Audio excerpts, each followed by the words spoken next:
Golden Isles seat was made vacant by his passing, by Von Miller's passing, all right? And so the PLP has selected Senator Darren Pickstone to be the PLP's standard bearer in the by-election. The FNM has Mr. Brian Brown, and the COI has Mr. Brian Rowe. And so hopefully, like I said, hopefully the DNA will also pull up a candidate. Just grab anybody right now. They know they late in the game, but just grab somebody and throw them in the race. Hopefully they will throw someone in the race. But of course, there will be a by-election, and the Prime Minister has promised that despite pleas from Michael Pintard not to have a by-election, but to go into a general election. And I don't understand why Mike would have done that. Mike almost sound like he's scared. Mike, don't be scared. The two of you are from Cat Island.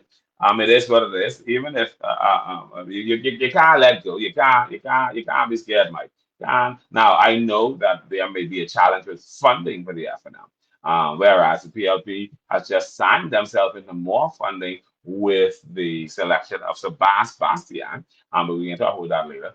So yeah, I understand Mike's issue. You know what it is. A by-election can be very costly, and then to go into right after that into a general election, and you have to find funding for all of it. It's gonna be a lot of work. But Mike, you can get it done. I don't want you to be trembling and trying to chicken out talking about, oh, don't have no by-election. We need to have the by. It is something that is required. It is something that is constitutionally required. And the people of Golden Isles deserve representation. And if you want to call, but the Prime Minister has not finished his term, and you cannot expect him to follow in the steps of Hubert Ingham, who screwed you over, Michael.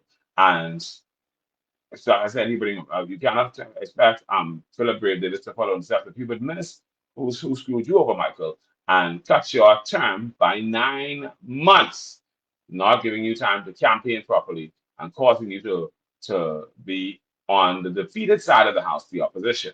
All right? By-election coming. Get ready for it. What you ain't get before, try get it now before they have the by-election. Because if you ain't get it by the by-election, you ain't get it no more. Because now they have to focus on the entire country. And yeah, they got to try to get everybody a piece of the pie down. All right? Now, in Harbor Island, in North Eleuthera, we want to salute Sylvanus Petty. Sylvanus Petty is North Eleuthera's PLP hero. He is North Eleuthera. He is Sylvanus. We got to call him Batman. He is Batman Sylvanus Petty. Sylvanus Petty is the PLP's Batman in North Eleuthera because he returns to the race. Because he returns to the race as the incumbent and intends to run in the next general election, he has saved the North Eleuthera from having to deal with the Joker, JJ Percenti. Batman and the Joker. Yeah, JJ actually looks like the Joker. But anyhow, yeah, Sylvanus saved them from that. And so he is going to be contesting the election. He said he changed his mind, and he has a right to change his mind. And he said he has the support of the Prime Minister to continue to run as a candidate and be the PLP standard bearer in North Eleuthera. And so that race is shaping up